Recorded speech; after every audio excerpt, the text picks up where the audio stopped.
Hello students, real analysis में हमने इससे पहले वाले लेक्चर में ई नेट और टोटल बाउंडनेस की डेफिनेशन पढ़ी थी। ठीक है, उसके बेस एक थ्योरम आपकी every compact sequentially compact matric space is complete. प्रत्येक सीक्वेंसली कंपैक्ट मैट्रिक स्पेस जो है वो कंप्लीट बने। तो कैसे कंप्लीट बनेगा, देखिए एक्स डी आपने कंपैक्ट मैट्रिक स्पेस ले लिया तो देन एक्स इज क्या है, सीक्वेंसली कंपैक्ट बोल रखा है इसने। एक्स डी आपका कंपैक्ट मैट्रिक स्पेस है तो एक्स को क्या कहोगे, सीक्वेंसली कंपैक्ट कहोगे। ठीक है, लेट अच्छा सीक्वेंसली कंपैक्ट में क्या लेते हो, सीक्वेंसली कंपैक्ट में ये लेते हैं कि जो भी हमारे पास सीक्वेंस है उसमें वो अपनी कन्वर्जेंट सब सीक्वेंस रखे, कि कन्वर्जेंट सब सीक्वेंस रखे तो हम उसको सीक्वेंसली कंपैक्ट कह सकते हैं। लेट हमने ले लिया A and B a Cauchy sequence of X, A N Cauchy sequence ले ली इन एक्स में, तो then an has a convergent subsequence because it is given that it is sequentially compact.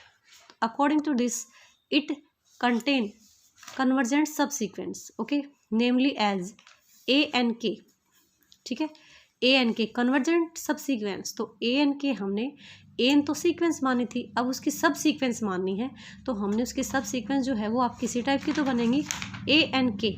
ठीक है, और वो कन्वर्जेंट कर रही है किस पे, ए पे, जो ए बिलोंग करता है किससे, एक्स से। अब कंप्लीट दिखाने के लिए हमें क्या प्रूव करना पड़ेगा कि जिस पॉइंट के ऊपर कन्वर्जेंट्स, जिस पॉइंट पे सब सीक्वेंस कन्वर्जेंट कर रही थी उसी पॉइंट पे हमारी सीक्वेंस भी कन्वर्ज करे तो हम कहेंगे कि वो सीक्वेंस जो है वो कंप्लीट सीक्वेंस है। ठीक है, तो we shall prove that sequence A N converge to A. Okay, तो हमें ये दिखाना ही कन्वर्ज करे किस पे, पॉइंट ए पे, पॉइंट पे। लेट एप्सिलॉन बी पॉजिटिव, ठीक है, बी गिवन। तो since A N is a Cauchy sequence, आपने क्या ले लिया कि ए एन कोची सीक्वेंस मान रखी थी ना, तो कोची सीक्वेंस मान रखी है, एप्सिलॉन भी मान रखा है, तो देयर एग्जिस्ट हमने कोई एन नोट ले लिया जो बिलोंग करता है किससे, सच एन से, such that distance between A M and A N less है किससे, एप्सिलॉन बाई 2 से। एम और एन जो है ग्रेटर इक्वल है किससे, एन नोट से। क्वेश्चन नंबर 1 ले लिया हमने, कोची सीक्वेंस ले ली और इसको ये दिखाना था कि कोची सीक्वेंस जो है ए एन वो कन्वर्ज करे किस पे, ए पे।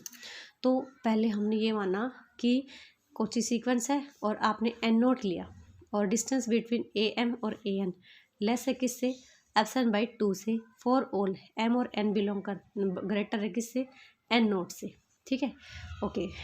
अगेन आपको क्या दे रखा था, ए एन के जो है वो आपकी क्या बन रही है, ए एन के हमारी कन्वर्जेंट सब सीक्वेंस है और किस पे कन्वर्ज कर रही है, वो आपकी ए पे कन्वर्ज कर रही है। तो देयरफॉर हमने ले लिया कोई के नोट जो बिलोंग करता है किससे, एन से, such that distance between A N K और ए एन के और ए, क्योंकि कन्वर्ज आपका ए पे कर रहा है ना, तो ए एन के कन्वर्जेंट है ना ये, तो कन्वर्जेंट की डेफिनेशन लगा दी कि लेस होगा एप्सिलॉन बाई 2 से, फॉर ऑल सभी के लिए जो ग्रेटर इक्वल है किससे, के नोट से।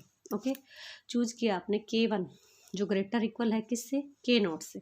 ठीक है, सच दैट अगर आपका K1 ग्रेटर इक्वल है के नोट से तो एन के नोट भी ग्रेटर होगा किससे, एन नोट से।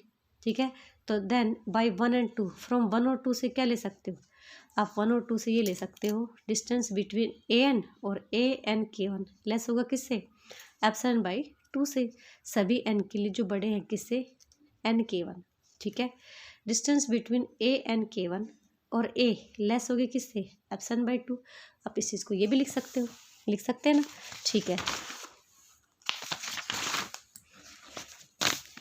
यहाँ के रिगार्डिंग आप क्या कर सकते हो, इसमें हमने क्या लगाया, हमें ये दिखाना था ना कि ए एन कन्वर्ज करे किस पे, ए पे, तो डिस्टेंस बिटवीन दैम लेस हो किससे, एप्सिलॉन से, तो आपका रिजल्ट ट्रू हो जाएगा। ये लिया, अब डी मैट्रिक स्पेस है, अकॉर्डिंग टू दिस हमने इसके बीच में ए एन के डाल दिया। तो ए एन के जो मैट्रिक स्पेस की फोर्थ कंडीशन है उसके रिगार्डिंग आप इसमें a distance between A N और ए एन K1 प्लस में distance between A N K1 और ए लिख सकते हो। ये भी आपके एप्सिलॉन बाई 2 है और ये भी आपके एप्सिलॉन बाई 2 है, कंबाइन होकर क्या हो गया आपका एप्सिलॉन। तो देखिए डिस्टेंस बिटवीन ए एन और ए लेस है किससे, एप्सिलॉन से, फॉर सभी एन के लिए जो सभी एन के लिए जो ग्रेटर है किससे, एन के से। तो हम क्या कह सकते हैं कि हमारे ए एन जो है इसका मतलब ये है कि एन कन्वर्जेंट सीक्वेंस है जो कन्वर्ज कर रही किस पे, ए पे। तो हम कह सकते हैं कि एक्स डी जो मीट्रिक स्पेस है वो हमारा क्या बन गया, कंप्लीट। ठीक है, तो इसमें हमें ये दे रखा था कि वो सीक्वेंसली कम्पैक्ट है और उसको कंप्लीट दिखानी थी। सीक्वेंसली कम्पैक्ट का मतलब ये होता है कि प्रत्येक जो सीक्वेंस है उसके पास कन्वर्जेंट सब सीक्वेंस मिले। तो कंप्लीट दिखाने के लिए हमें क्या करना पड़ेगा, कंप्लीट दिखाने के लिए हमें ये करना पड़ेगा कि सब सीक्वेंस जिस पॉइंट पे कन्वर्ज करती है हमारी सीक्वेंस भी उसी पॉइंट पे कन्वर्ज करे। तो हमने इस थ्योरम में यही रिजल्ट प्रूव किया है कि जिस पॉइंट के ऊपर सब सीक्वेंस कन्वर्ज कर रही थी उसी पॉइंट के ऊपर आपकी सीक्वेंस करेगी। Okay, thanks.